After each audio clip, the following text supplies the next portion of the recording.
think we are all here now. So first, this is the second presentation, a session of being vulnerable in Latin American cities. We already have a brilliant first session, so welcome back for those of you that come from there, and welcome for all the ones that are just joining us today. So in this session, we aim to critically address the current and historical challenge that shape the dynamics of urban exclusion or inclusion in Latin America by addressing the need of uncover the analysis of the social and the political strategies, practices, narratives, and organizations involved in shaping current cities in the region and the face of ongoing global challenge.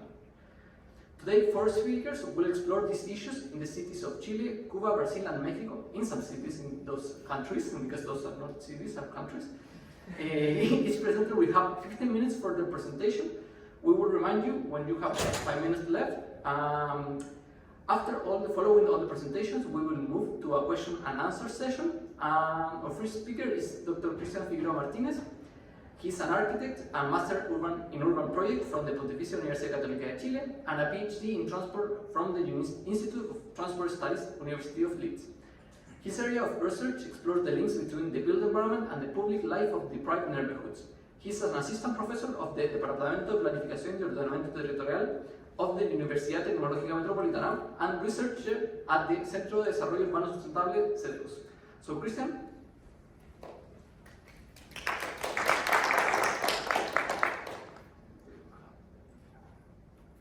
Well, hi everyone.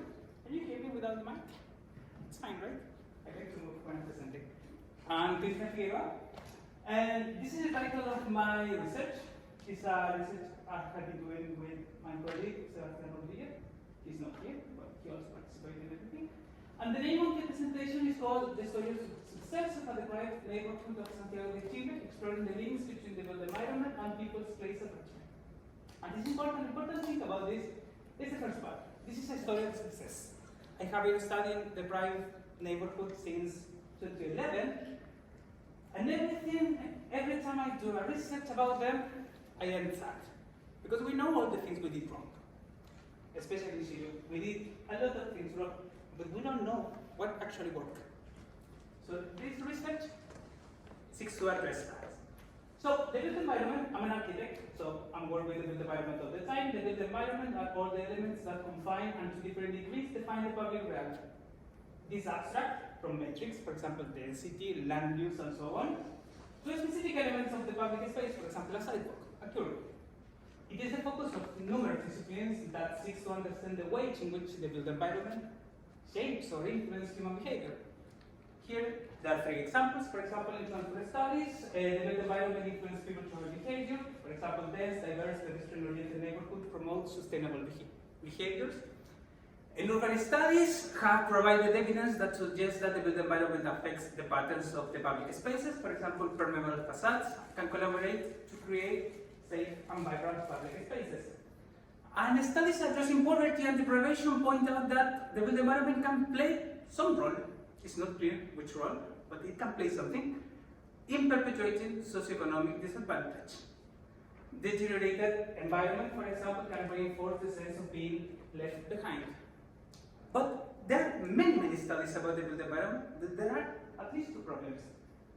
Most studies understand the built environment as a passive background, something that is behind us and is not related to us in any way. But a few recent work suggests that it, for instance, can reflect the social structure of the places, can reflect inequalities, disadvantages, and so on. And the second problem, maybe the most important one, the large majority is situated in European and North American countries, and cities that differ in many folds from Latin American cities. Latin American cities are extremely different than North American cities, and for example, 90% of the studies that address the built environment and transport come from the US, which are extremely different cities, extremely different countries. So, this is the question we try to understand. How do people build place in the private neighborhoods of Latin America? And when there's some people, then the built environment, and we try to understand this link. How do people assign meaning to the built environment to finally build place? This is my country, this is Chile. Chile is in the west borders of America. It's the richest country of South America. It has an income that is similar to Bulgaria and Malaysia. It is also one of the least populated countries in in South America, only over Ecuador, Paraguay, Uruguay, and Bolivia. And it has less than 20 million people, and according to the World Bank, it's a very income country. The country is divided in 16 regions and has only 3 cities with more than 1.5 million people: Valparaíso and Concepción, which are this dot, and this other one, which is inside Santiago, and Santiago, which is the largest city. It has almost half of the total population of the city and has more than 8 million people. Santiago is the capital of the country. It is extremely segregated. Here we can see in the colors, the green part is the high income area, and the red part are the low income areas. We can see there are some areas in which there is mixture, but in most of them, that works apart. There are two completely different cities. This configuration is often considered a flip side of the policies implemented during last decades, especially during the 80s and until present. Housing policies were extremely aggressive in some way and almost eradicated irregular settlements in Santiago. But what was the cost? The cost was moving people who live in this area to these places, and that happened in the whole city. And this also created a weird pattern in which the denser areas are located in the periphery and not in the city center. For example, this is the city center here, and this is the periphery. And we can see how density increased towards the periphery. And if we add that, the different economic composition of the city, we can see that, for example, the city center is quite mixed. Then the area around the city center is also quite mixed. But then in the periphery, most low-income people live in those places. So we have this strange pattern. Density, low-income people live far away from the services and from the city center. And this inequality is not only reflected in those maps, like this one, but also in the public spaces. This is the public space in the city center. This is the public space in a rich area. But this is the periphery. We can see immediately the differences between, for example, that sidewalk. It has like 2.5 meters, and this one has less than a meter. And it has a hole in the middle, you can see it. And then we have this. This is also a periphery. And this is also areas created by the social housing policies. And we can see this inequality in the public space. It's not something that happens just in the maps, also in people's everyday experiences. And now I'm going to focus in these two places. And in these two places we're trying to explore how do people build places. So this is the question, and this is the place we investigate a neighborhood that has all the traditional characteristics of a deprived neighborhood. But something weird has happened, and the neighborhood is thriving. The neighborhood started its construction during the 50s. It was one we call Operación Tiza, in which people received a demarcated plot, and they built the houses over time, and the rest of the neighborhood as well. And more specifically, we focus on the heart of the neighborhood, which is a street that runs completely through it in the east-west direction. And it is a highly commercial street, and it was intervened in 2012 to build a pedestrian promenade. And also, this street played an essential role during the social outbreak of 2019 and during the COVID pandemic. This is the neighborhood. We can see it's extremely dense. There are no parks. This is a military base, so it doesn't count. It doesn't have any parks. It doesn't have any facilities. It's extremely dense, and people occupy most of the plot. And this is in a specific street. Claudia Rao, that's the name of a Chilean musician. And the street crosses completely the neighborhood. And this is how it looks right now. We can see that all the houses are different because people built them over time. And we can see the shops. And those will play a significant role in the future. What we did here, we did mapping, in which we take out the photos, we did a space syntax analysis, then we mapped outside urban form, then we did 24 semi-structural interviews with shopkeepers, and in particular we talked with them about the trajectory of the street, sense of belonging, built environment and social instruction, COVID pandemic and the social uprising, expectation and future. And then we work with residents.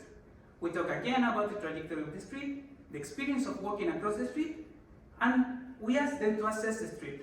And then finally, we did a workshop with 12 residents also to talk about identity and place attachment, and particularly to talk about future and expectations. All these tools were guided by a topic guide that contained relatively open questions. All were recorded, transcribed, and analyzed. And this is the type of material we employ with people. For example, we asked them to which color they associate the street. And then we did the same with sounds.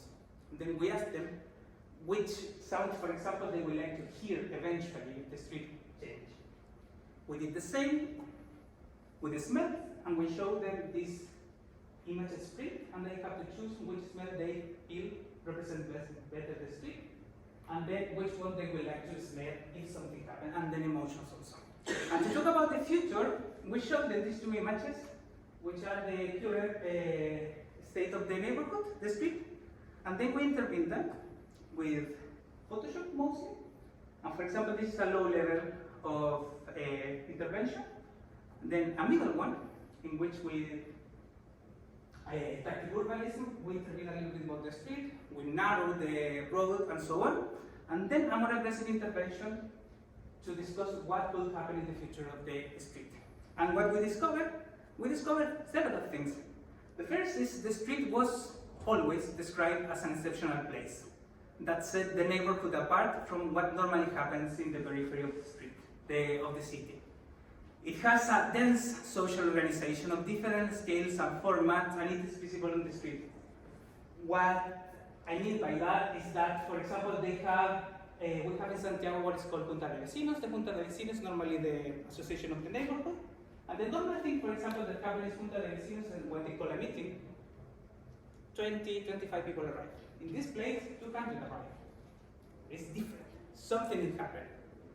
And then, we have a second feature, which is the rapid integration of persons who arrive to the street, to the neighborhood. Most of the people we interviewed, for example, told us that, no, we are the same community we were in the 60s. Nobody changed. And then when we started interviewing people, we noticed that some of them arrived 1 year ago, 2 years ago, 5 years ago. It's changing. They don't perceive it. And the community has a very high willingness to participate in any project to improve the street or to improve the neighborhood. And then, talking about the built environment, the street has a trajectory that is consistently perceived as aesthetic, and is rooted in two things: a foundational need of a neighborhood that starts in the mud, and then is a well-provided neighborhood. That is common in the periphery of Santiago. But what is different is that in this neighborhood we identify a succession of milestones of innovation that happen in the street. For example, they were proud that the first public phone of the area was in that street. It was the first paved street, the first one with public transport. And it had a lot of fears, and even today, for example, delivery didn't expand so rapidly in the periphery, but it was the first street that had delivery. And then such trajectory is seen as part of the heritage of the street, and is reflected in the built environment, and particularly in two things: in self-built, diverse and colorful places, and the shops that have grown over time. They like the colors. They like this architecture built by their own hands. And this has helped to build a strong attachment to the street, and especially to the landscape that, according to the participant, must be preserved. Then we have the urban layout. This is the urban layout. We can see in black all the buildings, and we can see the street in the middle. It doesn't have any space, but we can see, for example, that it is a fish pond, we call it Chile, which is one main street that so many smaller streets converge to. And then here in the middle we have a few cul-de-sacs, that the only option to go outside is through the street. And this structure, they call it convergent. The convergent urban structure promotes encounter in two ways. Many people must cross the street to reach their destination because it's the only way. That was important. That's the only way to leave my house is to cross the street. And also the street communicates two avenues, and therefore it's also important to reach the other avenue, and so on. The street is in addition a meeting place that somewhat has redressed the absence of significant public spaces. They meet in this place, and not in the parks, and not in the squares, because they don't have them, but they have this street. And these encounters are also promoted by the narrowness of the street. The street is 11 meters wide, which is from here to there. It's extremely narrow. Because it is, and this induces two sensations. First, this low residential mobility that I talked before, because people build familiarity extremely fast. It's extremely easy to know the face of the person who is on the other side of the street. They build it fast. And also, this structure this idea that many people need the street to live the neighborhood, also in street narrative that suggests that the street is a collective project. One of the things that happen in the periphery of Santiago is that people feel that they have to defend their own place, because that's the only thing they have. But in this case, they see the street, not only theirs, but also for the people who live outside, who need the street to buy groceries or to reach the other avenues. And then the third part are the shops. Here's in Spanish, sorry. But all those that are not blue have some kind of commercial activity. I'm finishing. And the shops are relevant in several ways. The high commercial activity of the street facilitates the construction of tariffs that strengthen the social structure of the neighborhood. And in this sense, shops of rapid transaction collaborate in the construction of familiarity. Shopkeepers usually are key agents that build bridges between the community and the rich social organization. And shops where people stay longer help to build a strong ties. And such, for example, were extremely relevant for women. They made friends in those places, and they leave the kids during the mornings to go somewhere else. Just to wrap it up, the finding suggests that people give meaning to the built environment and build a place where they feel connected to the memory of the territory, a territory that has history. They feel accompanied by others, and they feel part of a place where they have opportunities to thrive. And just three last point, self-construction reflects the trajectory of the street and strengthens the people-place attachment. The urban structure promotes encounters and strengthens narratives that suggest that the future of the street is a collective responsibility, and shops help to build ties of different nature. And that's it. Thank you.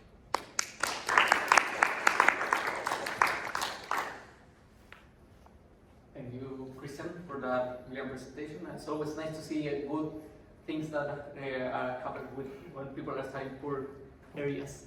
So now we'll have Joanna. Yes. So we'll have to upload your. That was the most accessible presentation of architecture I've ever seen in my life. I understood everything you said. And that's not common at all. No, exactly.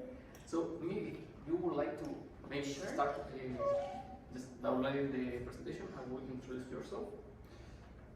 It might like to work.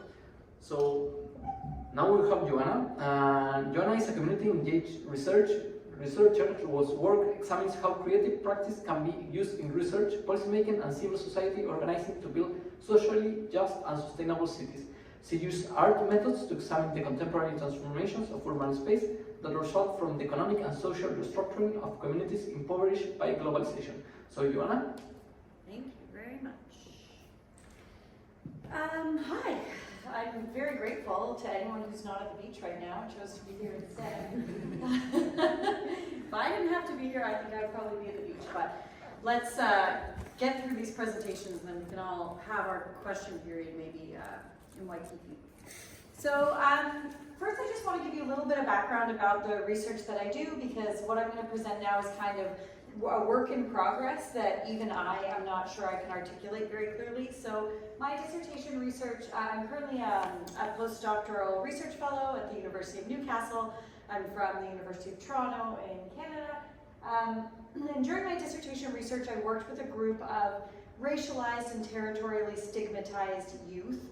So that's basically young Afro-Cuban people from one of the poorest neighborhoods in Havana. I should say the poorest neighborhood in Havana, trying to understand intersections between youth, public space, leisure, and delinquency and violence and issues like that. And so the research, has all sorts of components, a lot of theater, film, mapping, participatory action sort of components.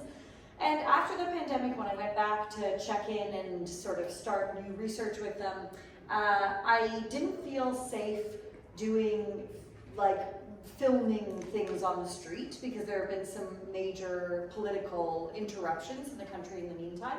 And so instead we decided to use drawings and animations to do the work that we were doing previously. And essentially one of the questions that I had for them was, what's been changing in the community in the last couple of years? And so I'm gonna work into that, but I just wanted to give you that background.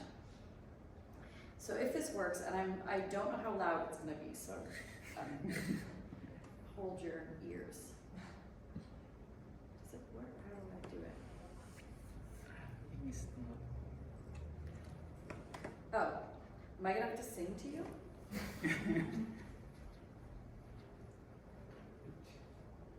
Is it not a, okay, we'll do this. Oh, we have no audio at all? I did do karaoke until 2 a.m. I'm happy to sing to you if you want. No? Pressing things randomly doesn't work? No, it doesn't work. Oh, it says it's on headphones. Let's see, speaker. Okay. So, just to give you a little bit of background, this is some rappers from Old Havana who are very well appreciated and loved in the neighborhood, and they wrote this song that when I arrived back last year, the kids that I've been working with said to me, there's this song that's really popular, and it says, because I literally said to them, how is it going in the neighborhood? And they said, aquí todo está okay. Here, everything's okay. Because that's the lyric, famous lyric from this song. And they said it very ironically, and they were laughing. And so we started to use this song as a prompt for people to tell us what was going on in their neighborhood. So this is a remix of the song, but I just want to show you a little bit of it.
So there are a couple of things I want to point out. At the beginning of the video, what you see is the Malecon, which is very close. It's sort of contains Old Havana, and you see a lot of young people dressed really well, having a fantastic time. And then it quickly moves over into the bridge that goes into Miami Beach, very iconically, and a Cuban rapper who's obviously living in Miami, and some of the lyrics that he's singing at this moment of the video are, the biggest lie is that your country is okay. And he's talking back to the artists in Cuba. He himself is Cuban and probably quite recently arrived in the United States. And this is significant because these ideas of escape come up a little bit in our research. So the theoretical framing that I use to try and make sense of what's going on in the city of Havana right now comes from Professor Rachel Payne, who is coincidentally and very fortunately now my postdoctoral supervisor. And what Rachel was doing with this concept was bringing feminist psychiatry, so like Judith Herman's perspectives on trauma, together with post-colonial analysis and concepts of slow violence, to develop this concept of chronic urban trauma as a psychological effect of violence that involves an ongoing relational dynamic. So something that isn't, as she says, more ordinary and ongoing processes of colonial and racial capitalism that takes shape in structural violence, not as one-off spectacular events. So we often associate trauma as, you know, an attack or an assault that is a major breaking point between what was and what was supposed to be in the future. And she's talking about trauma as incremental, continual, discriminatory dispossessions of communities and places.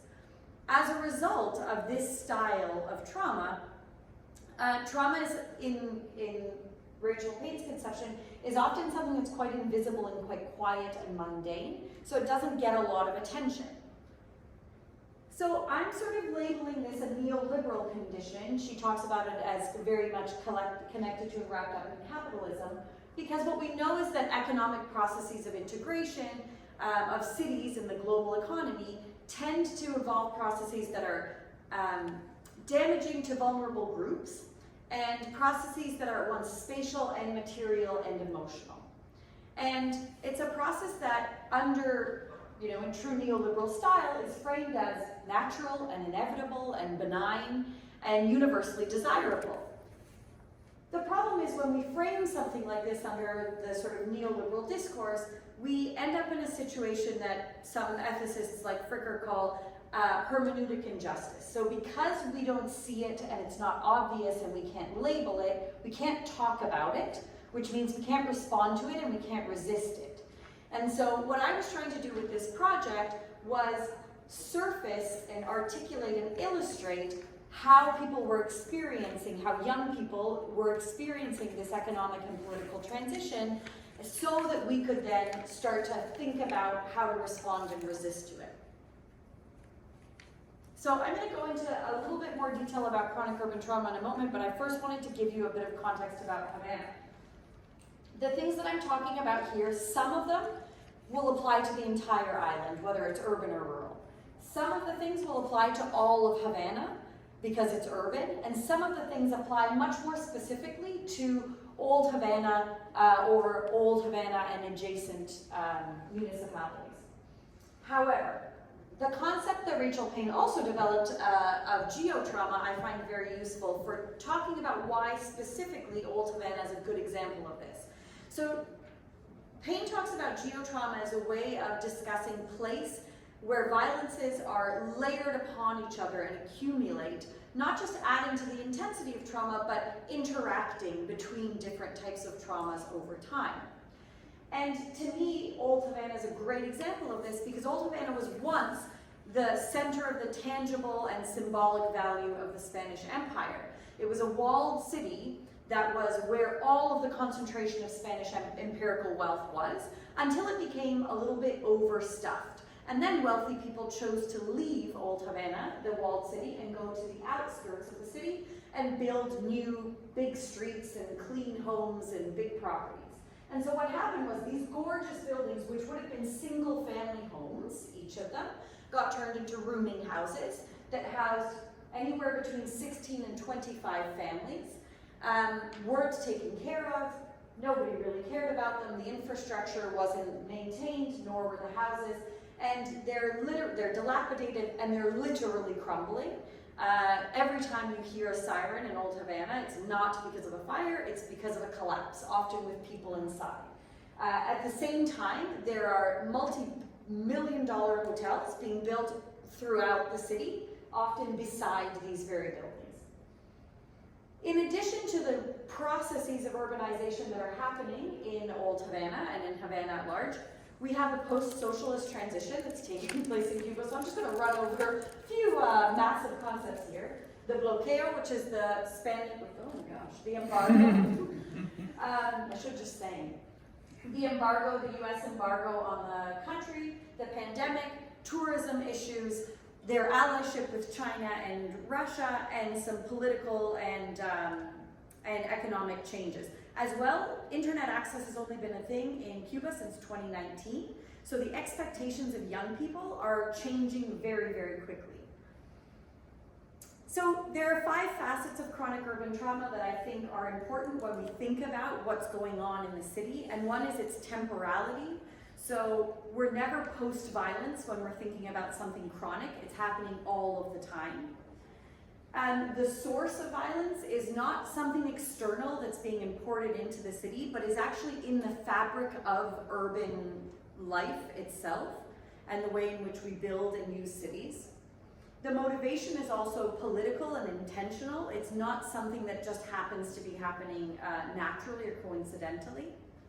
And it appears very normal and mundane. So we don't think about it, we don't worry about it, we don't legislate it or policy it away. But it tends to build up over time as long-term effects of earlier violence. So, you know, the slave trade in the Caribbean, the colonization and neo-colonization of the Caribbean is interacting in ways that play out in current day Cuba. So, is everything okay? This was the question we were trying to look at, and to get to it, we were using animation, as I said. If you're interested, there's in Cultural Geographies in Practice an article that's graphic novel style that discusses what we were doing and how we were doing it. So I'm just going to show you a couple of the images and tell you what they were talking about. So we haven't finished the animation and editing process yet, but these images are going to be animated so that the characters move. In this story, we were hearing a lot about dreams of escape and migration, but mixed together with really painful feelings of pride and community loyalty. So most significantly, this taxi had two foreigners in it. One of them had a terrible American accent and another a terrible Spanish accent. And they were talking about what a crap community this is and how horrible it would be to live there, while driving past these boys on the corner who were smoking some weed, enjoying themselves in what they can because they're trapped there. They also hate being there and would love to escape and go to Miami and be rappers, but they can't. But they don't like that people who are driving by think that their neighborhood is shitty. So that's a really tense sort of issue that they were having in this story. In this story, we hear about the divestment and lack of infrastructure and services and just failure of infrastructure, which is playing out interestingly through three different conversations between parents and children. So this woman and her son, who first of all passed by this man who catcalls her. The son wants to go into the cinema, which is often where lewd acts take place, so the mother won't let him in there. She's warning him not to step into the garbage pile there. The driver of this informal taxi is on the phone with his daughter, who's saying, "Where are you? I need you." And he's saying, "This street is so ripped up I can barely drive on it, and my car's already broken down 3 times today, and if it breaks I can't make any money, so you're just going to have to hold your horses." And the guy standing on the roof having a smoke, something's come up on the computer here, is yelling down to his mom, who's yelling up to him saying, "Why aren't you doing your homework and your chores?" And he's pointing out that the electricity infrastructure has just blown a phase, so there's no electricity, so he can't see anything and he can't thrive or function. In this conversation, the guy sitting on the corner was drinking himself into delirium because he's bored and depressed. A lot of talk about social isolation. The woman there is engaged in a sort of form of sex work that they call jineterismo, so not short-term quick sex work, but trying to find a foreigner who can either pay for her lifestyle or pay to take her away. And this friend of hers is falling in love with her and trying to beg her, "Please just actually have a love relationship with me instead of trying to escape." And she's telling him that she's not interested in that. And the man telling us this story was about 23 at the time and was talking about how the degrading social fabric of the city was making it hard to form relationships and sort of plan and imagine a life because everyone was so desperate and unhappy and dysfunctional. And this story is a classic intergenerational trauma. This was told to me by 2 girls who were 12 when I first met them a long time ago, came from very complex families with very little support and unstable housing, have both fallen into sex work since then, and they were describing this essentially flop house where these drug dealers were letting them stay. So this is cardboard and these are bags of clothes, and this is where they would all sleep and get high. And finally, this was a building, so a CDR is the Comité de Defensa de la Revolución, which is the most micro form of the communist government. It's kind of like the neighborhood president's office, and it's an apartment building, and that's where he lives. And this boy said to me, "The president of the CDR lives in my building, and he rents his house out to hookers." And I said, "Do you think maybe we could say, like, his son does it, or another neighbor does it, he overlooks it, because this is a bit sketchy for us to say?" And he said, "You asked me what it was like in my neighborhood, and I'm telling you." And I said, "Okay." And here was his very clear answer. You can see everyone smoking weed again. His very clear answer to the question, "Is everything okay?" All right. So the facets of chronic urban trauma to me are all present in these stories, and I feel like we're getting to a point where we can start to illustrate what this means in practice. And so I encourage you very much to look at Rachel Payne's work, and I'd be really excited to hear from you about what you see in these stories. Thank you very much.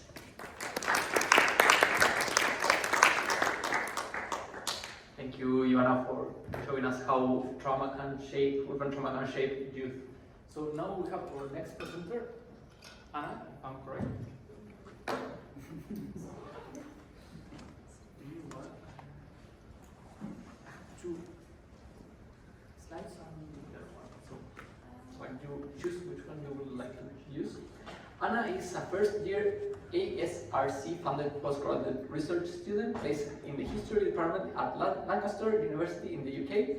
Her thesis project is Puta Feminismo, Sex Work, Agency, and Afterlife of Sexual Slavery in Brazil.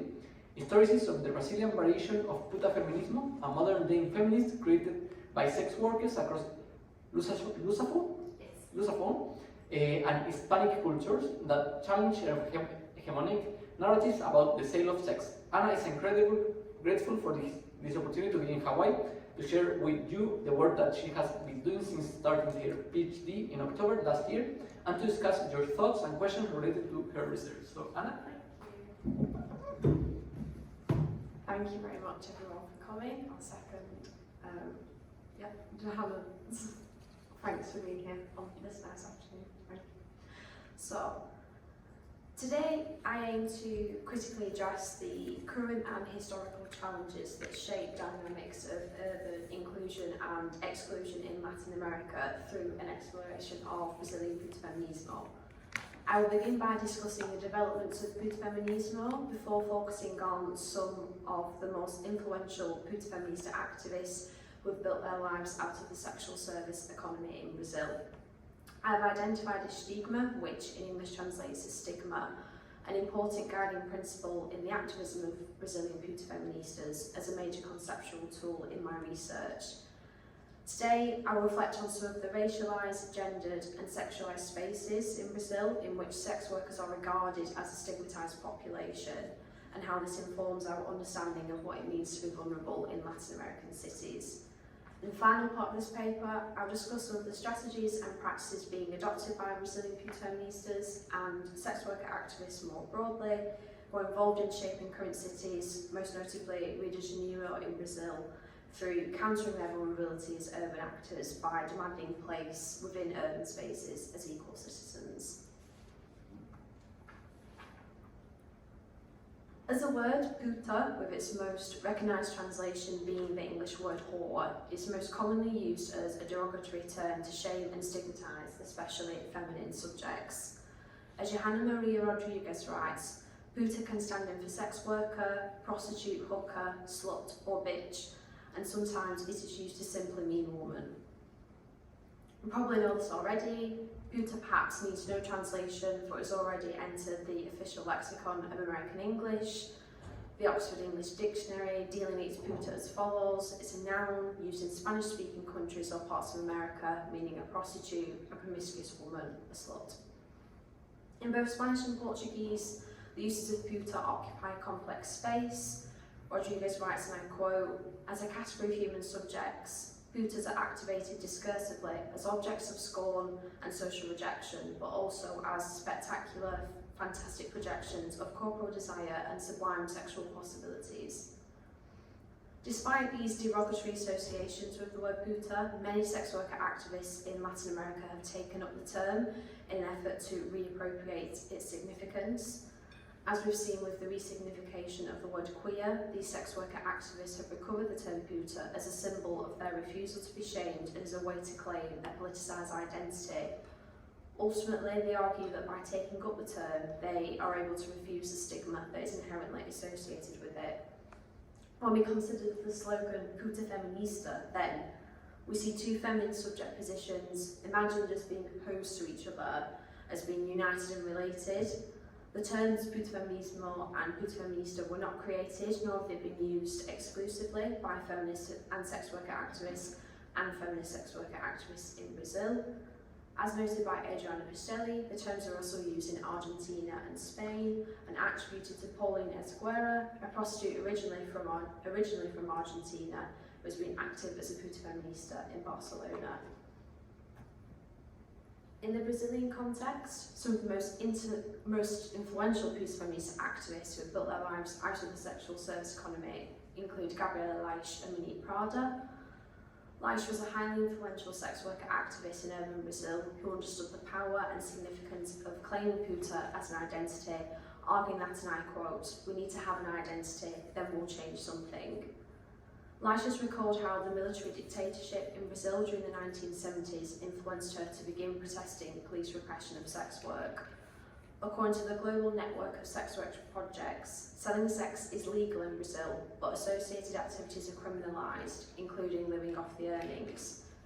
Due to this lack of clarity in the law, the police of Brazil have a huge range of discretion to target sex workers, subjecting them to arbitrary arrest and harassment. Police brutality remains a deeply problematic issue in Brazil, which disproportionately affects the most vulnerable and unprivileged sex workers. Puta feministas have thus recognised themselves as some of the world's most stigmatised groups of people who are dedicated to defending their rights as cis and transgender sex workers. In her activism, Laish reflected how sex work is rarely framed as an expression of corporeal autonomy, sexual freedom, or promising commercial opportunism. Rather, sex workers are regarded as a stigmatised population that must be identified in order to be criminalised, controlled, or disappeared. Even when they are begrudgingly accepted by law, sex workers must continue to be scorned by society, limited in their freedom to extract money from their bodies. In the face of open feminist rejections of sex work, Laish affirmed that sex work is a choice and a right, and that it expresses a concept dear to feminism, autonomy. The stigmatisation of sex workers as being without agency and consciousness has had a profound impact upon Monique's Prada activism as a puta feminista. Disparaging of those feminists who have refused to listen to the voices of sex workers, Prada challenges, and I quote, "Feminists who, instead of defending women's freedom to do whatever they want with their own bodies, defend guidelines that prohibit them from choosing for themselves." In his 2018 work, Puta Feminista, Prada renders the puta the subject, not object, of feminist knowledge, and compellingly argues that nothing should be said about sex workers without sex workers themselves. Prada, alongside other Brazilian puta feministas, have challenged hegemonic narratives about the sale of sex through declaring trabalho sexual é trabalho, which, when translated, means sex work is work, and declaring they are against stigma and discrimination, which in Portuguese translates as contra o estigma e a discriminação.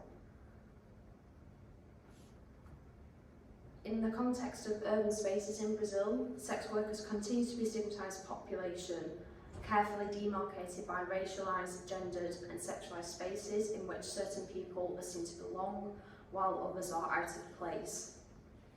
Current and historical dynamics of urban inclusion and exclusion in Latin America have been discussed by scholars such as Erica Williams, who has observed in the tourist districts of Salvador, which is the capital of the state of Bahia in the northeastern region of Brazil, how Afro-Brazilian women and sex workers, and Afro-Brazilian female sex workers in particular, are always seen as sexually deviant or somehow out of place. As noted by Catherine McKittrick, the, and I quote, "Ownership of black women during transatlantic slavery was a spatialised, gendered, often public violence. The black female body was viewed as a natural submissive, sexually available, public reproductive technology.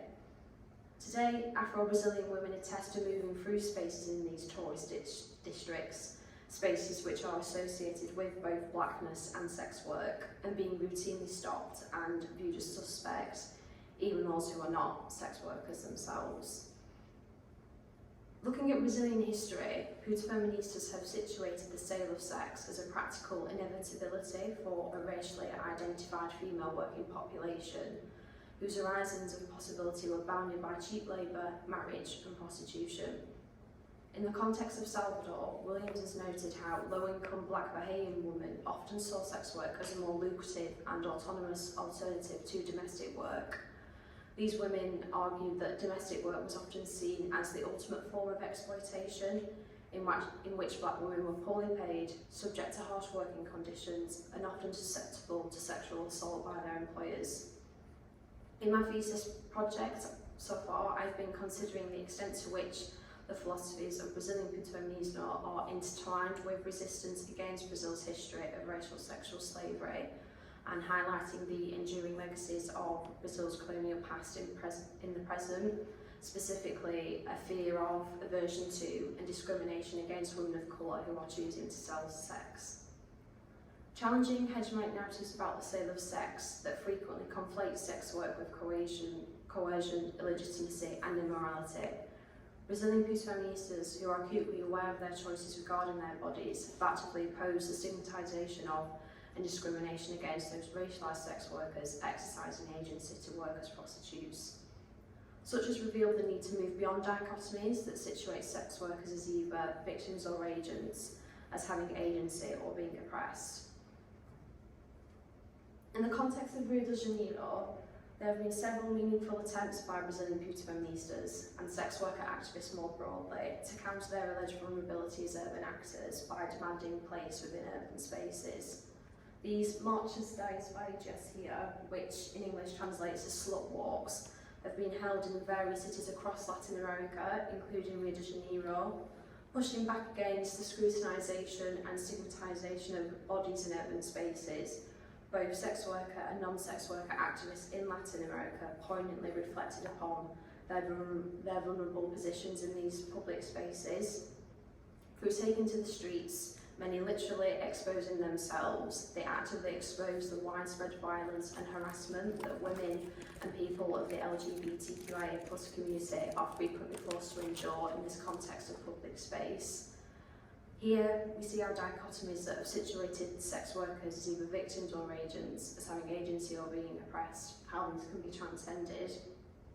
These slut walks simultaneously reflected how urban spaces stigmatise putas, whether these are sex workers, women, sluts, etc., and how this can be countered through gender diverse sex worker and non-sex worker activists uniting under the banner of slut, refusing to be blamed for and shamed by their existence in urban spaces.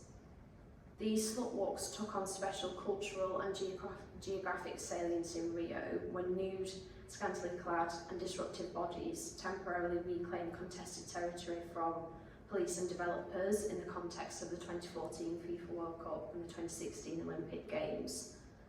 By demanding place within these contested urban spaces, both sex worker and non-sex worker activists in Rio de Janeiro were able to push back against politics of urban exclusion and attempt to counter their vulnerability as urban actors. In terms of some of the strategies that have been adopted by some of the most influential Puta feminista activists, Gabriela Leite founded the first organisation of sex workers in Brazil in the late 1980s, with the aim of establishing minimum standards for working conditions for sex workers, as well as Divide in Rio de Janeiro in 1992. Divide is a non-governmental organisation which promotes the citizenship of sex workers and seeks to create opportunities to ensure their social protagonism and visibility through the organisation of this work category, human rights advocacy, mobilisation and social control. Divide created Das Booth, pictured here on the side, which is a clothing line that continues to have an impressive social impact through fashion shows and performances. When discussing the first Das Booth fashion show, Leite recalled how her friends walking the catwalk were both beautiful and haughty, expressing themselves and their bodies without shame of being putas as part of an extremely political and revolutionary act. Here, in the context of fashion shows and performances in public spaces, self-identifying putas demanded the right to produce their own knowledges pertaining to their bodies. Moreover, in 2010, Leite ran for a congressional seat in the Brazilian Parliament with the slogan Puta Deputada, which in English translates as Puta Congresswoman. Through seeking political office, Leite not only crafted a political identity for sex workers deserving of civil rights, but aimed to highlight the issues of gender violence and state impunity, as well as the ways in which sex workers have been disenfranchised. As a political candidate, Leite ultimately countered her alleged vulnerability as a sex worker by demanding a socio-political place for sex workers in order for them to participate more broadly in Brazilian society as equal, unstigmatised, legitimate citizens. What I'm trying to say here today is that through centering the lives, resistance and persistence of these Brazilian feministas who continue to build their lives out in the sexual service economy and amplifying their voices, needs and demands, we can begin to uncover and analyse the social and political strategies, practices and narratives that are involved in shaping current cities in Latin America in the face of ongoing stigma and scrutiny. I'm looking forward to continuing working through what I've shared with you today, and I also really look forward to hearing any of your questions. Thank you for listening.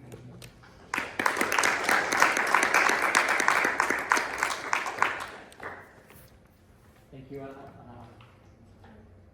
And it's not common to actually hear this kind of event being taught, so thank you very much for showing that. So we have our last presentation before the question and answer part. I hope you have a lot of questions by this part. At least I have a few of them. Sorry, just go. Can I?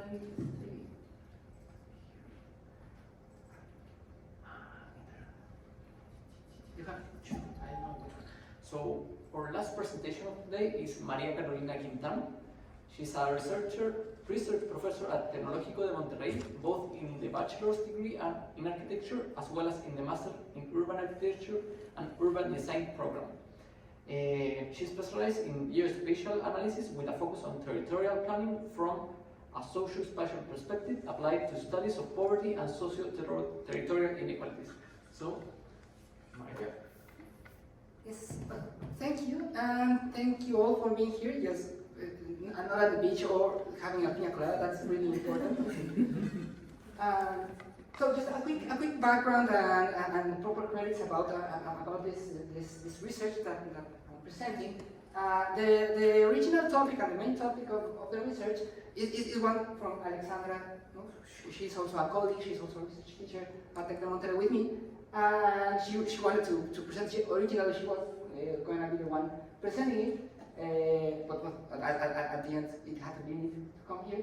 So this is actually her main topic, and the research came out of a class she's teaching with two of our students at the master's degree, Michelle and Priscilla. So that's a little bit of the background of how this is going to start. Alexandra already has published 3 papers on this subject, and they are kind of the background of how we came to defining the variable that we are using. So that's why I'm just giving you a quick background about that. This is the first paper she was looking at, just to find out how how we eat and how we feed in urban areas tends to establish some conditionings about our income or our social conditions. No? I said conditions 2 times now. And yes, and she was looking at the peripherals of Mexico City and some Mexican cities.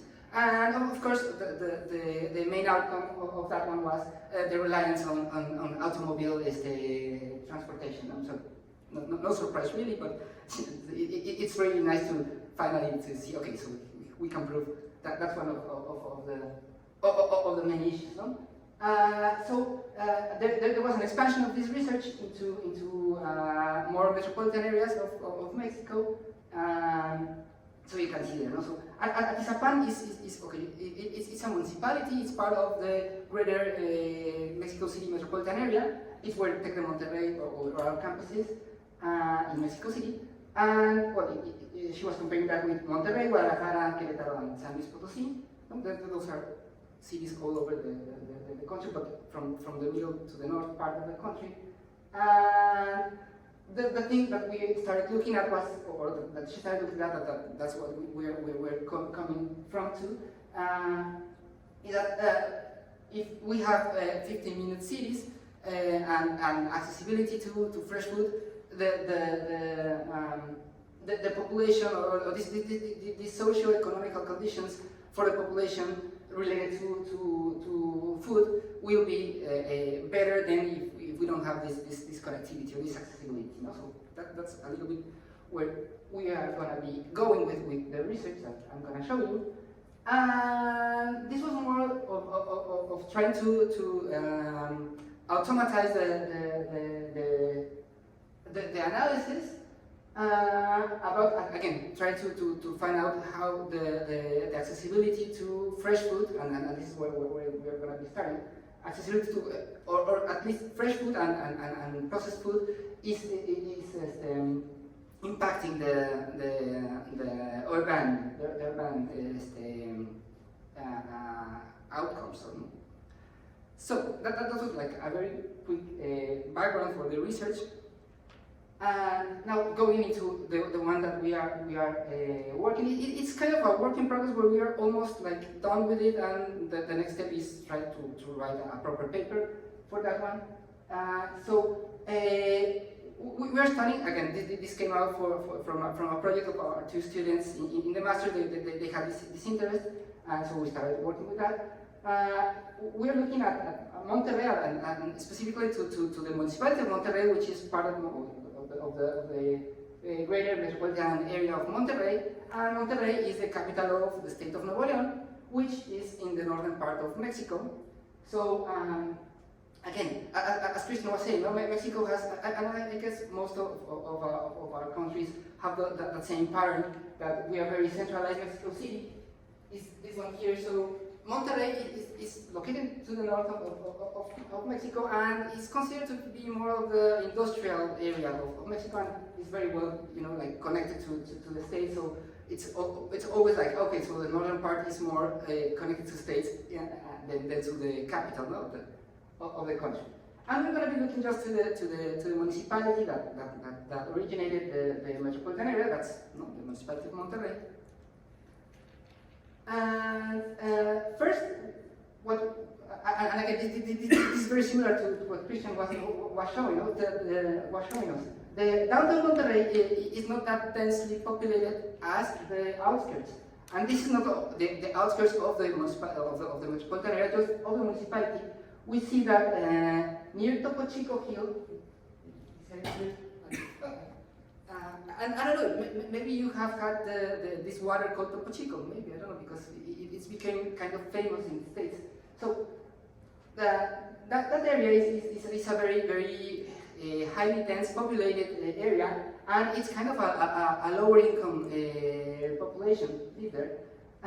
So these are two pictures from that area. Actually, this one here it was taken somewhere here, where you can see that flow starting.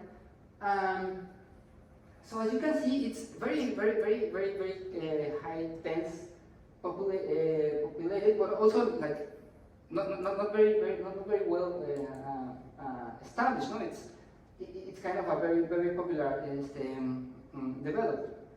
And this one here is downtown Monterrey, and that's actually from the government of the municipality of Monterrey. So that's what the government is selling you that is Monterrey, when actually where people live in Monterrey it looks like that, no? I mean the working class, no, from Monterrey. So we looked into and this is where I started working too. So that's where my part started coming in. We looked into a series of variables, like an exploratory spatial data analysis. Starting by the population density, we could see these very two remarked spots. One near Topo Chico, the other one here is the main river crossing Monterrey. So we could see those two patterns, and we're showing those patterns because they're going to be coming again and again in all our maps. The second one is the socioeconomical levels, the lower levels being D plus D and DE. And it's important just to know too that for Mexico that we have like maybe 57% of the population in poverty conditions. So that would mean that we should cross the line somewhere between C minus or maybe C. So that's what we are looking at again. The area of Topo Chico is a very low income area. And again, those same areas are the ones that have the least health services. No? That's this third map, you know. So very highly dense, low income, no health services, and just of course that gives us this marginality index. It's very high. No? So talking about vulnerabilities, those are the main the main focuses of our territory. So what we were trying to see is, okay, are they healthy? Are they not healthy? And related to the food consumption. And I don't know if we are not medics, so we're not doctors in that. But we hear a lot that if you are overweighted or you have obesity, that's you're more tendent to have high blood pressure and have diabetes. No? So this one here is like a precursor for the other two diseases. So we looked at these three indexes to see how our area is working, and we saw yes. So the northern part of the municipality is very high, with the very highest index of high blood and diabetes and overweight, no, and obesity. And curiously, the area of Topo Chico wasn't that high in obesity, no? And so we wanted to look first to that part of the health services, and then to the part of the food availability.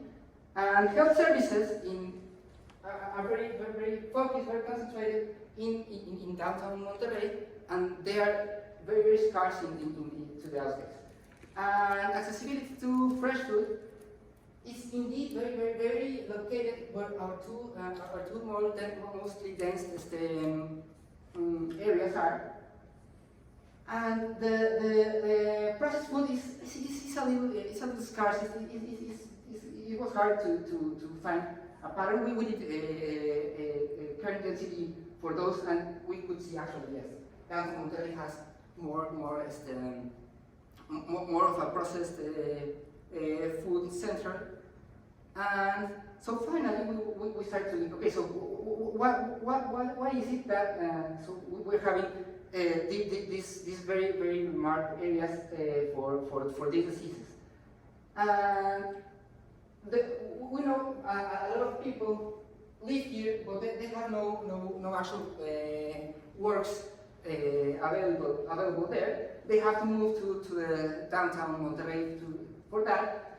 And usually they're very long commutings. So we looked, okay, so they have to move, but they have a food nearby, fresh food nearby, and as we ran a 15-minute routing process, and we found that yes, they indeed have a very available fresh food in their districts. But they actually don't. They just live there, but they don't spend their day in those districts. No? So we started looking at this 15-minute walk or less for fresh food, and then to the 50-minute walks or more to get the fresh food, and we found this lack of availability of fresh food, and that's what we are calling these food deserts. And how does that look into, so if we change that into a core object map, it's kind of this one here, and it turns out very clear to we have these two main areas with availability and all of these parts with lack of availability. No? So again, if you put this availability or this lack of availability areas over the diseases, we started to see some correlations. And we wanted to just check on that to corroborate those correlations. So we did just a basic correlation analysis. And the variable that we were building and we were using to measure this, we wanted to test that, so that was this axis median. And we saw that yes, our axis median, the more accessibility you have, well, the less overweight and obesity you have.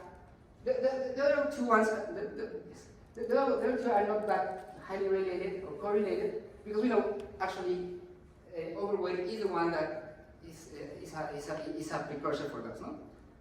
So we had to build this variable. We wanted to take into account the density, so we looked at the geometric center based on the density, and after that we wanted to see how many fresh food establishments you have and how many routes you have to go to them, no? And we came up with 3 variables. We started working with the mean walking distance. That's like a spoiler alert, that's the one that we're using. But we also looked at this 15-minute walk or 10 or less sum of distances. And we also did an IQR 15-minute walking that actually gave us back the density, no, a density map. So we wanted to make then a multivariate linear regression, so that we can say that if our variable, that's our hypothesis, if our variable actually explains obesity and overweight. So we did that model. We started giving our 3 variables to check which one was the best. So that's how we came up with the median as a better one. So then we ran our model just by measuring overweight and obesity. No, that's the first one.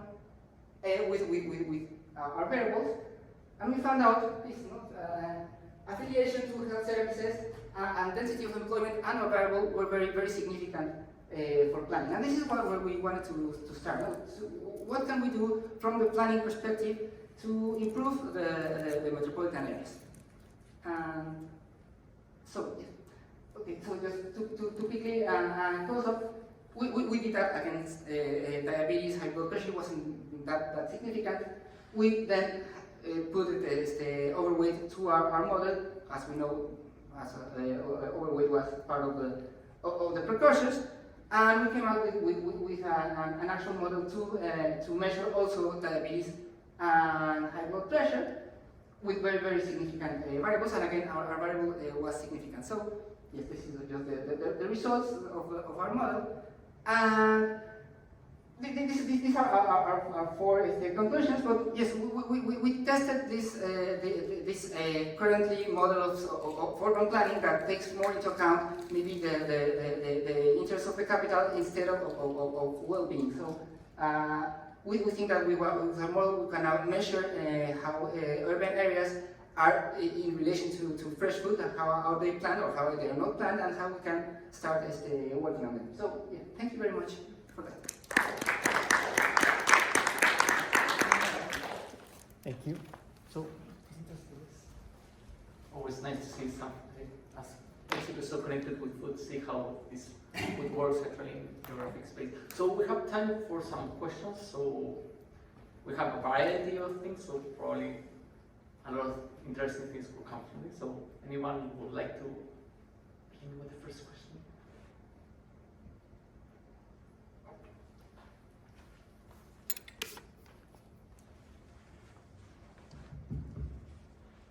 Just, hello? Yeah, a question for Joanna. You mentioned you started doing film and then you moved to these drawings. How did you find this transition, and kind of what affordances the drawings have as opposed to, or do you miss anything from the film that it's not there with the drawings? Thanks, that's a really good question. That's actually what that article is about that I was showing you, the graphic novel. It compares the affordances of theater, film, and animation.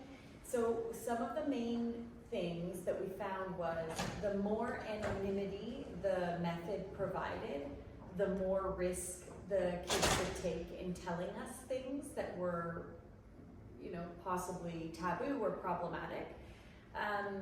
So the ability to, voice characters and draw them made it so that they were completely anonymous really in the stories. When they were on film, they were acting the stories. They were fiction stories, but they still had to be on film with their faces and things. And so moving into animation gave them the ability to, and because they were disguising their voices, because they're like, I'm your grandma, I'm the rugby neighbor. And so there was really not that much about them that could be identified. The other thing that I thought was cool about the animations was you aren't bound by reality. So they could highlight or erase things as they felt necessary, and so there were things that obviously they focused in on, things that they completely erased from the images, which you can't do when you're working with the reality of film. So those were some significant things. In film, it took us 9 days to film a half-an-hour film, and the value there for knowledge production was every time we filmed a scene, we had the opportunity to refilm it, which was exhausting, but it meant that we would debate over and over, like, no, she wouldn't react like that. No, he wouldn't say that. No, you have to walk this way.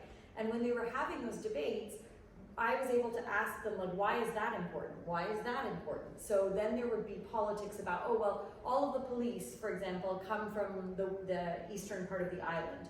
And so they have a specific accent and they have a specific gait. And why is that important? Oh, because they treat us differently and because we have these prejudices against people from the East. And so there was a lot of opportunity for knowledge production in that. In the animation, you could revoice, we were revoicing sometimes, but largely it was moving a lot more quickly and it was less collaborative because each kid would draw their own picture. We were all together in groups of like 4 or 5.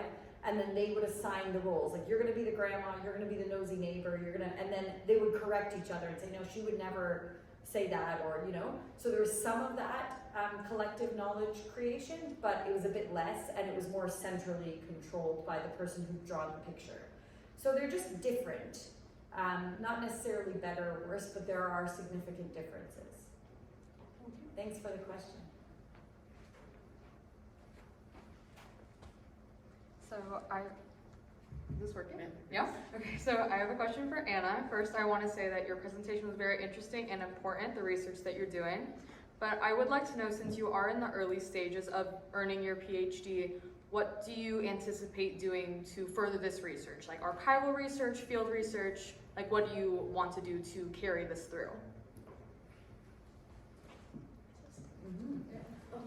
Thank you for your question. So I'm actually going out to Brazil on field work at the end of June to go and get in the archives. What kind of sources I'd like to look at. So the ones I was talking about today is where I've actually been reading like the outfacing works of like some of those Putinista activists I was talking about. So I like to combine those with looking at like archival sources in like the National Archives in Rio, like the State Public Archives. There's a collection on Davide, like the group I was talking about, so we'd like to go and have a look at there and whatever is in the box. As like as a historian often like you will go and it will just have the label on it and like get into imagery there. I'd also like to look at some sources charting like the thread of how stigmatization is perhaps explicitly or implicitly talked about in terms of like sex work in Brazil like during like the 70s and earlier. So I've got like 3 sort of phases in my mind, and then I'm currently going through the process of ethics approval to hopefully do some semi-structured interviews. So yeah. With some of the leading activists of the movement. So yeah, hopefully. I mean, anyone who's gone through ethics approval will know it's a fun process. So you've definitely love it. Yeah, just to say the least. But thank you for your question.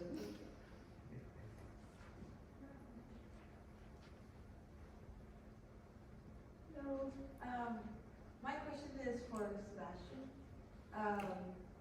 Can you guys hear me? Yeah. Okay. So you mentioned the idea that, or the fact that the community kind of like is approving of the modifications that you guys will do to the streets. Is there any like type of scarcity or like fear that this idea of gentrification might affect them, of like wealthier people like pushing out because we've seen it before, where urban planners come and they're like, oh, there's so much potential that can be done here, but then you see that, oh, like, with that comes like people wanting to migrate to these, because people are looking for greener areas, and then you'll see that. Is there any like form of like scarcity or something that the communities are like fearing? Yeah. Thank you for your question. Fear? I'm gonna wait, Kristen. It's No, Kristen. it doesn't matter. I presented Oh, first. I love Don't worry. Fear appeared many times, but in different forms. Gentrification was one of them. In fact, a few months later, I applied the interviews. They opened a new metro station nearby, and they were afraid of the consequences that metro station would have in the neighborhood. If that, it will increase the price of the houses and so on. But that wasn't the most present fear for them. The most relevant fear for them was to become another neighborhood of the periphery. That was the most significant one for them. For example, all the time they say, we're exceptional, but we have to take care of that, because if we do nothing, we will end like the neighborhood next to us. That was the most present fear for them. And those fears have two parts. One related to the community. They say all the time, we have a community that we have to protect. And then they have the thing of the state. The state is not completely absent in the periphery of the city, but people feel like that. And then they say all the time that if we do nothing, we will fall, because the state will do nothing for us. So maybe that was the most present fear. Gentrification is not still as complex as it is in the US, in Chile, because most of the people is proper. They're the owners of the land. So it's not that easy, but something that you can see, for example, in the US, where you have tenants that you can kick. In Chile, it's not that common, but still they fear that. But the most relevant fear was about the future. What can happen if the community weakens, because the state will do nothing for us and we will end like the rest of the periphery of the city. We will have time for one more question. Oh, you go. No. I can ask them later. So maybe two questions. Thank you, Sebastian. I did some work that was similar with urban issues, although I'm not an architect, but there's a really great organization. It's now called Brookfield Sustainability Institute in Toronto. You might want to look at it, because I'm really pro-interdisciplinary. I also wanted to ask Joanne if you consider yourself, or is it important to you to, label yourself as a creative geographer? Yeah, I am actually not a geographer, I'm a planner, and so I'm an interloper here, but planners reject me as not planning enough, and geographers are like, you don't have a degree in geography, so I'm just an orphan. I definitely rely very heavily on arts-based methods, because ontologically I understand knowledge as things that come out of not just our cognitive brains, but also our bodies and our senses and our feelings. And so my research is always affect focused.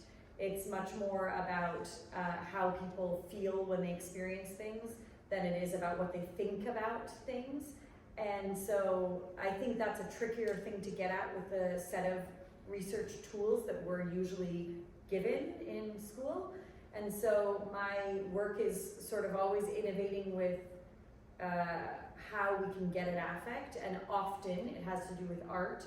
I also use games in work with policymakers and things. And so I guess creative as in, I think, outside of the conventional research methods, and not, I was saying this in a panel or a discussion the other day, that it's not just that we think these things are fun or cool, which they are, but that we, obviously people who are using arts-based and creative methods or interested in art and creative industries value that artistic and creative generation as something valid, as valid knowledge in a way that conventionally it hasn't been valued. And so I think that has the opportunity to sort of disrupt epistemic traditions and sort of contribute to decolonial knowledge practices it has the potential to, it doesn't necessarily do it. And so I guess, yes, I look for sessions with the word creative in it. But I think I'm trying to articulate for what reasons. Also just that I can't do math or mapping, so I have to just use crayons and stuff. Thank you. Thank you. Oh, no, well, actually, my question was, you said at the very beginning this neighborhood is thriving. And I just wonder who got to define that neighborhood is thriving versus other neighborhoods that aren't. Is that sort of self-defined? Is it commonly accepted? And are there other aspects of other neighborhoods that could contribute to it besides built environment? No, I mean, it's a little bit of a mixture of different things. For example, the Chilean state has something that they call priority zones, and this is not a priority zone. That means it's not completely deprived. And then after researching it, we noticed that it has a lot of different things that you could in some way define it as a thriving neighborhood. For example, it doesn't have, people don't leave the neighborhood. A normal thing that happens in the periphery of Santiago is that people who get better jobs, more education, normally leaves. And the neighborhood stays with the poorest of the poorest. And that's normally happen. And in this place, for example, that doesn't happen. Then they have the strong community. It's an extremely, extremely strong community. We were amazed all the time. Every time we interview them, they told us, as I told you before, nobody participates. We have just 200 people coming to our meetings. That's not normal. Not in Chile. In Chile, a similar thing attracts like 4 persons, and that's it. And then there is the build environment, and I think the build environment is the weakest. I think when you look at the neighborhood has a lot of deficiencies. Bad sidewalks, problems with traffic, and I think it's of these 3 dimensions, the political one that defines it, if it is priority or not, and then the community is extremely strong, and I think the environment is the weakest actually. So was it a priority neighborhood at some point in history? It was never. It was never, and I think that's an important thing because normally in Latin American policies, we look at the bad. We look what happened wrong. And we normally create policy understanding the mistakes, which is okay. But also we have places where something's went right. And we have to, as academics, in some way, try to understand what happened right, because it's not always black and white. It's not what happened wrong in one, it's what happened right in the other. It's not like that. For example, the thing of the community engagement was particular. It was extremely weird. It happens in a different way. Also, for example, the way they evaluate the streetscape, the landscape, was unique. It was not something that, for example, I study a lot of the private neighborhood. That doesn't appear. So I think it's important to recognize that. I don't know if I answered that. Yeah, you did. So this session and the previous one was part of a larger project that an interest of Maria, Jesus, and myself, trying to understand what is happening with vulnerable population, urban spaces, and Latin America, and trying to combine all those. And this is the second time we are having this kind of session. Probably this will happen in the future. So all of you, if you are studying vulnerable population in Latin America and in urban spaces, you're well invited for the next future generation. Thank you, all of you, for your amazing presentation or your amazing comments about what was happening with vulnerable populations in Latin America. And thank you all for being present here. I know everybody wants to hit the beach now, so I think we can do it. Thank you.